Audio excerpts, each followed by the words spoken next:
আপনি কি জানেন, ছট পুজো শুধু একটা পুজো নয়, এটা হলো আমাদের জীবন শক্তির উপাসনা।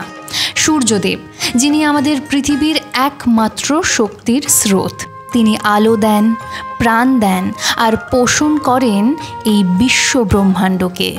ছট পুজো হলো এই সূর্যকে ধন্যবাদ জানানোর উৎসব। 4 দিন ধরে চলছে এই পবিত্র অনুষ্ঠান। প্রথম দিনে নাহায় খায়, মন আর শরীরকে শুদ্ধ করা।